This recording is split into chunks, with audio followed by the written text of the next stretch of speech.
Hello friend, welcome to our YouTube channel. This is specially for civil engineers. आज का हमारा topic है plastic movement. तो plastic movement को समझते हैं क्या होता है। प्लास्टिक मूवमेंट होता है दोस्तों, इट इज मूवमेंट ऑफ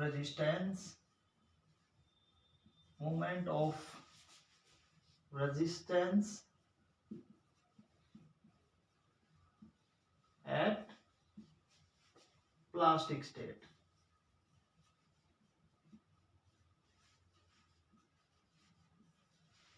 तो ये हम दोस्तों एक डायग्रामेटिकली समझते हैं।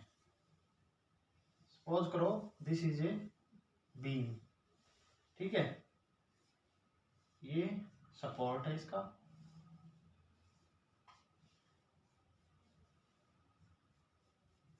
ठीक है, और ये दोस्तों इसका है क्रॉस सेक्शन,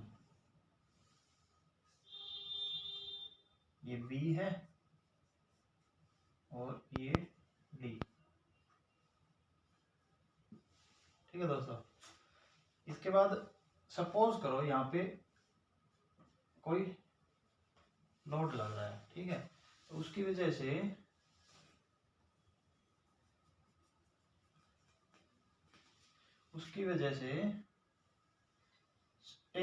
स्ट्रेन आपका लीनियर होगा, ठीक है। ये जंक्शन भी है प्लास्टिक एनालिसिस में कि जो स्ट्रेन है ना एप्सिलॉन, ये आपका लीनियर होगा इस तरह से, ठीक है दोस्तों। उसके बाद अगर यहाँ पे कोई लोड बढ़ाया जाए, सपोज करो W1, तो stress will increase like this is stress, ठीक है, ये स्ट्रेस की वैल्यू है,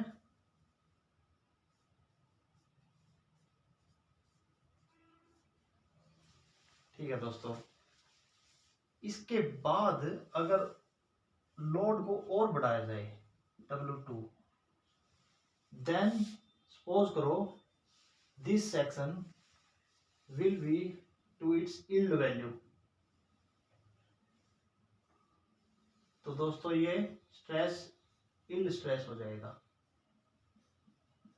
मींस इसके बाद कोई भी स्ट्रेस बढ़ाएंगे तो ये यील्ड स्ट्रेस से आगे फ्रैक्चर की तरफ मूव कर जाएगा, ठीक है दोस्तों। तो इसे बोलते हैं वर्किंग स्टेट,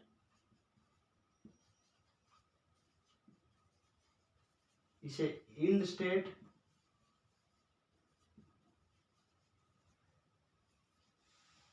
सपोज करो दोस्तों लोड को फर्दर इंक्रीज किया जाए W4 W3, तो क्या होगा, तो ये यील्ड स्ट्रेस के बाद दोस्तों ये स्ट्रेस डिस्ट्रीब्यूशन आपका कुछ इस तरह से हो जाएगा,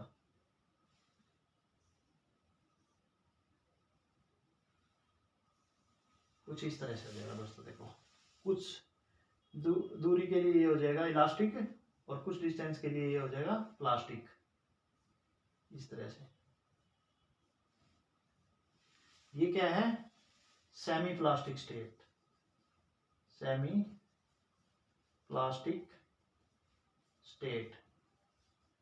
और दोस्तों फर्दर इंक्रीज किया जाए लोड W4 या फिर WN, तो क्या होगा दोस्तों, ये सेक्शन आपका फुली प्लास्टिक स्टेट में चला जाएगा इस तरह से,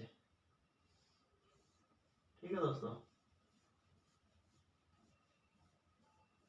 ठीक है, ये न्यूट्रल एक्सिस के दोनों तरफ इक्वल एरिया में ये आपका डिवाइड हो जाएगा। तो इस स्टेट को बोलते हैं हम प्लास्टिक स्टेट। और this CG and this CG, their distance, this will be equal to y1 bar and this distance will be equal to y2 bar। तो इस तरह से हम प्लास्टिक मूवमेंट को समझ सकते हैं दोस्तों। वैसे आपको पता है M/I sigma upon Y is equal to E upon R. ठीक है, प्लास्टिक मूवमेंट में ये आपका बहुत यूज होता है। इसे बोलते हैं movement of resistance. Movement of resistance दोस्तों, अगर movement of resistance plastic state में हो तो उसे बोलते हैं प्लास्टिक मूवमेंट। ठीक है दोस्तों, लेकिन हम दोस्तों आपको कुछ डायरेक्ट लोड कॉम्बिनेशन और प्लास्टिक मूवमेंट के एनालिसिस के बारे में बताएंगे। आपको उनको याद रखना है और एग्जाम के लिए उनको रिवाइज करना है। ठीक है दोस्तों, तो चलिए पहली लोड कंडीशन देखते हैं। सपोज करो सिंपली सपोर्टेड बीम है, ठीक है, point load at the centre लग रहा है। ठीक है, suppose W is acting at centre, this is L/2, this is L/2। अगर दोस्तों ये केस हो तो इसके अंदर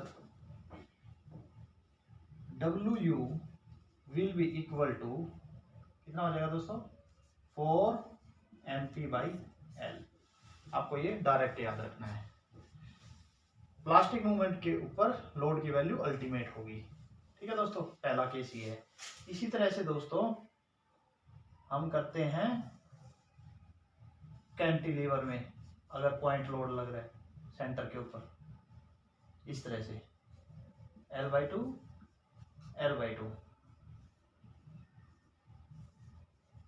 ठीक है दोस्तों, इस केस में क्या होगा, इसी तरह से दोस्तों WU will be equal to, very simple, you have to revise it again and again, 6mp/L। ठीक है दोस्तों, उसके बाद फिक्स्ड बीम,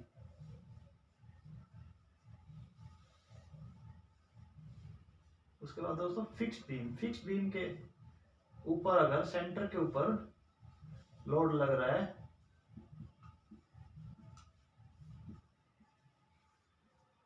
तो इस केस में दोस्तों WU की वैल्यू हो जाएगी 8mp/L।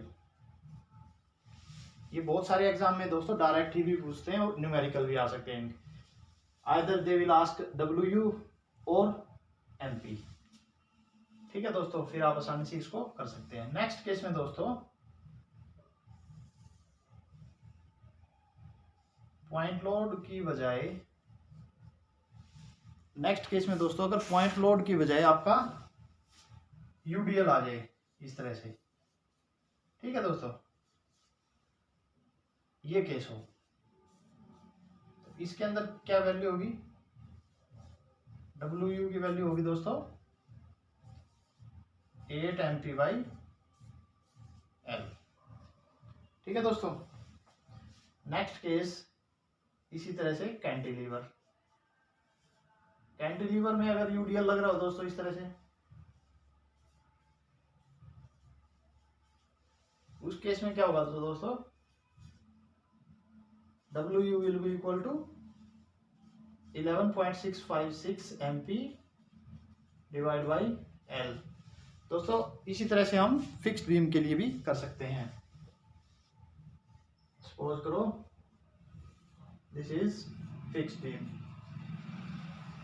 इसमें भी अगर UDL लग रहा हो इस तरह से तो इस केस में भी दोस्तों आप WU की वैल्यू डायरेक्ट याद रख सकते हो, 16 mp/L। एक तरह का सीक्वेंस बन रहा है दोस्तों, 4 6 8 8 ऑलमोस्ट 12 16। ठीक है दोस्तों, अब नेक्स्ट केस हम देख सकते हैं इसेंट्रिक लोडिंग वाला। सिंपली सपोर्टेड बीम के ऊपर अगर इसेंट्रिक लोडिंग हो इस तरह से, ये A है और ये B है, अगर इस तरह से हो दोस्तों आपका कॉम्बिनेशन, तो इसमें WU की वैल्यू हो जाएगी आपकी MPL/AB। इस तरह से दोस्तों आप याद रख सकते हो इनको। नेक्स्ट केस होगा दोस्तों आपका कैंटिलीवर, उसी तरह से कैंटिलीवर, इसके अंदर भी अगर इसेंट्रिक लोडिंग हो A and this is B and this is W, तो इस केस में क्या होगा दोस्तों, तो इक्वल टू दोस्तों L plus B MP divide by AB। और लास्ट केस हम दोस्तों देख सकते हैं वो होगा फिक्स्ड बीम का, इसके अंदर इस एक्सेंट्रिक लोडिंग हो, ये A है और ये B है, ये भी आपका केस हो सकता है। तो इस केस में दोस्तों WU की वैल्यू होगी आपकी 2MP L divide by AB। सो दोस्तों आपके ये 9 केसेस हैं, आप इनको याद करके एग्जाम में 1 या 2 जितने भी नंबर का आता है वो ले सकते हो। तो आशा करता हूँ ये आपके लिए बहुत बहुत हेल्पफुल होगी वीडियो।